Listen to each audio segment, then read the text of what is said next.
नमस्कार दोस्तों, मैं हूं सुप्रतिम बैनर्जी। आज की कहानी महाराष्ट्र से है। महाराष्ट्र के औरंगाबाद से। पिछले साल 18 दिसंबर को यानी 18 दिसंबर 2022 औरंगाबाद में एक लोकेलिटी है जिसका नाम है पैथन टाउन। इस पैथन टाउन में एक बड़ी दहलाने वाली वारदात होती है।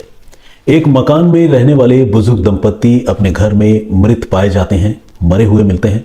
और जब लोगों को इसके बारे में सूचना मिलती है, लोग जब मौके पर पहुंचते हैं तो देखते हैं कि घर का दरवाजा खुला हुआ है और घर की सारी कीमती चीजें और खासकर जो ऑर्नामेंट्स बुजुर्ग महिला ने पहन रखे थे वो सारी चीजें वहां से गायब हैं। फौरन पुलिस को इस घटना की इत्तला दी जाती है। पुलिस मौका वारदात पर पहुंचती है और सारे सबूत इकट्ठा करने के साथ साथ इस मामले की तफ्तीश भी शुरू करती है। पुलिस जब तफ्तीश शुरू करती है तो prima facie scene of crime को देखकर यह लगता है, यानी शुरुआती नजर में मौका वारदात को देखकर यह लगता है कि यह मामला जो है वो रॉबरी का है, किलिंग ड्यू टू रॉबरी या मर्डर ड्यू टू रॉबरी का है, क्योंकि घर की सारी चीजें बिखरी पड़ी हैं और कीमती चीजें गायब हैं। आमतौर पर ऐसा रॉबरी डकैती के मामलों में ही होता है, लेकिन ऐसा नहीं है कि रॉबरी के हर मामले में ऐसा होता हो या दुश्मनी के हर मामले में ऐसा होता हो। कई बार जो क्रिमिनल होते हैं वो पुलिस से भी स्मार्ट बिहेव करने की कोशिश करते हैं और वो किसी दुश्मनी में किसी की हत्या करते हैं और फिर घर के सामान बिखेर देते हैं, जिसे पुलिस को मौका वारदात पर पहुंचकर ये लगे, किसी को भी मौका वारदात पर पहुंचकर ये लगे कि ये मर्डर जो है वो लूटपाट के लिए किया गया है। तो इसीलिए पुलिस जो है निश्चिंत होकर किसी एक ही डायरेक्शन में किसी भी मामले की तफ्तीश नहीं करती, बल्कि सीन ऑफ क्राइम पर जो एंगल पुलिस को नजर आते हैं या समझ आते हैं, पुलिस उसके साथ साथ दूसरे एंगल्स को भी एक्सप्लोर करती है। तो इस मामले को भी पुलिस कुछ उसी तरह से एक्सप्लोर कर रही थी, यानी एनिमिटी का एंगल भी पुलिस देख रही थी और साथ ही पुलिस ये भी देख रही थी कि कहीं इस घटना के पीछे रॉबरी जैसी कोई वजह न हो। सीन ऑफ क्राइम पर जो पुलिस के लोग मौके पर पहुंचे थे उन्होंने डेड बॉडीज को बरामद करके पोस्टमार्टम के लिए भिजवाया। साथ ही फिंगरप्रिंट के एक्सपर्ट्स उनको भी मौके पर बुलाए थे।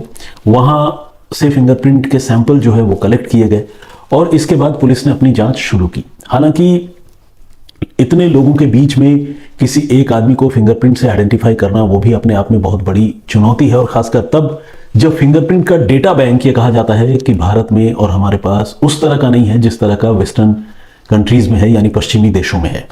तो इस मामले में भी पुलिस ने फिंगरप्रिंट तो उठा लिया था और दूसरे सबूत भी इकट्ठा कर लिए थे, लेकिन पुलिस को इस मामले की जांच में कोई खास मदद नहीं मिल पा रही थी।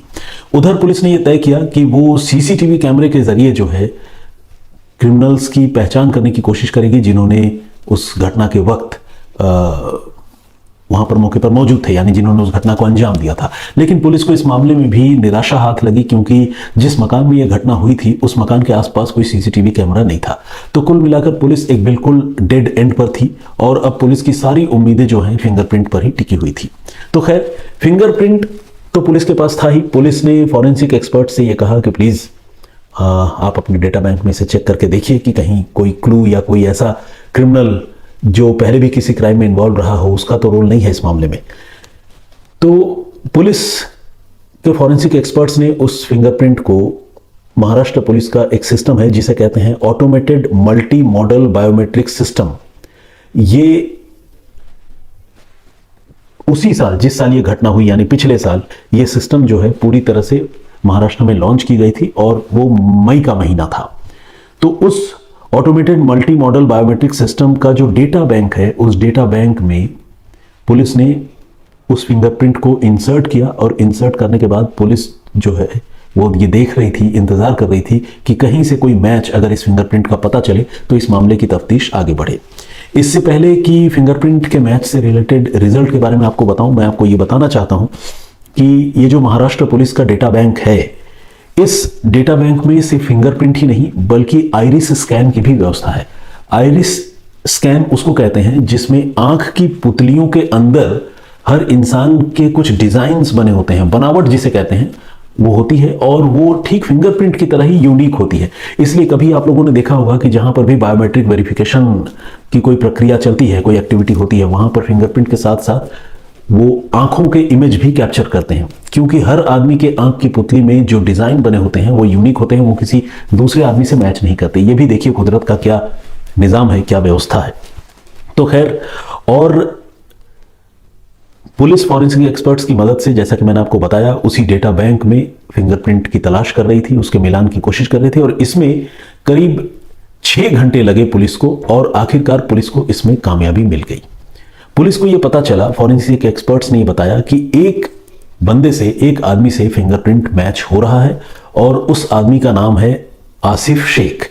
ये 27 साल का एक लड़का है जो पहले भी चोरी या लूटपाट जैसी घटनाओं में गिरफ्तार हो चुका है, जेल जा चुका है और उसका जो डेटा बैंक है, उस डेटा बैंक में उसकी जो फिंगरप्रिंट अवेलेबल है उसके साथ इस मौका वारदात से जो फिंगरप्रिंट कलेक्ट हुए हैं वो एक दूसरे से कोरोबोरेट करते हैं यानी मिलते हैं। अब पुलिस को जैसे ही ये बात पता चली, पुलिस ने आसिफ शेख को गिरफ्तार करने में देर नहीं की। पुलिस ने उसे पकड़ लिया क्योंकि पुलिस कंफर्म थी। देखिए, कोई इंसान तो झूठ बोल सकता है, लेकिन जब आप किसी चीज को साइंटिफिकली एक्सप्लोर करते हैं तो फिर वहां पर कोई झूठ की गुंजाइश नहीं होती। यही वजह है कि डीएनए रिपोर्ट भी बहुत कंक्लूसिव मानी जाती है, फिंगरप्रिंट भी बहुत कंक्लूसिव मानी जाती है। तो पुलिस ने आसिफ को पकड़ा और आसिफ ने पहले हीला हवाली की, लेकिन जब पुलिस ने उससे सख्ती की तो उसने मान लिया कि हाँ, उसी ने 18 दिसंबर 2022 को बुजुर्ग दंपति के घर पर धावा बोला था और लूटपाट के इरादे से उनकी हत्या कर दी थी। आसिफ ने पुलिस को यह भी बताया कि वो लूटपाट के इरादे से ही वहां पहुंचा था, हत्या करने का उसका कोई मकसद नहीं था। लेकिन जब बुजुर्ग दंपति ने शोर मचाना चालू कर दिया तो उसे लगा कि उसके पास बचने का सिर्फ यही रास्ता है कि वो दोनों को खत्म कर दे और एक एक करके उसने दोनों की उस दिन जान ले ली थी। ये बात आसिफ ने कबूल कर ली और आसिफ के इस कबूलनामे के साथ ही पुलिस ने इस मामले की तफ्तीश आगे बढ़ाई। चार्जशीट इस मामले की पुलिस तैयार कर रही है।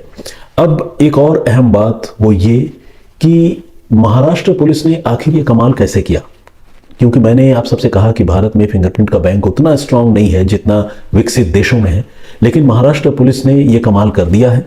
और पुलिस का कमाल यह है कि 1950 से लेकर अब तक बहुत सारे क्रिमिनल्स जो है पकड़े गए हैं और सारे जितने क्रिमिनल्स के फिंगरप्रिंट के सैंपल प्रीवियसली कलेक्टेड थे, उन सारे फिंगरप्रिंट को डिजिटाइजेशन के जरिए महाराष्ट्र पुलिस ने कंप्यूटर में फीड कर लिया है। और जो महाराष्ट्र पुलिस के पास फिंगरप्रिंट का डेटा है इस वक्त, वो 6 लाख से ज्यादा सस्पेक्टेड क्रिमिनल्स का और क्रिमिनल्स का है। अब आप समझिए कि ये अपने आप में एक कितना बड़ा खजाना है, ट्रेजर है, जिसमें इतने क्रिमिनल्स के फिंगरप्रिंट और आइरिस के डेटा जो है वो रखे गए हैं। और ऐसे में अगर कोई भी ऐसा क्रिमिनल जो पहले इस तरह की घटनाओं में शामिल रहा है फिर से कहीं और स्ट्राइक करता है तो फिंगरप्रिंट के जरिए उसे आसानी से पकड़ा जा सकता है। तो इस मामले में महाराष्ट्र पुलिस की तारीफ करनी होगी, जिसने वाकई फिंगरप्रिंट के जरिए इतने साइंटिफिक तरीके से इस मामले को सॉल्व किया और एक बुजुर्ग दंपति जिनकी हत्या लूटपाट के इरादे से कर दी गई थी, उसके गुनहगार को गिरफ्तार कर लिया। तो आज की कहानी यहीं तक।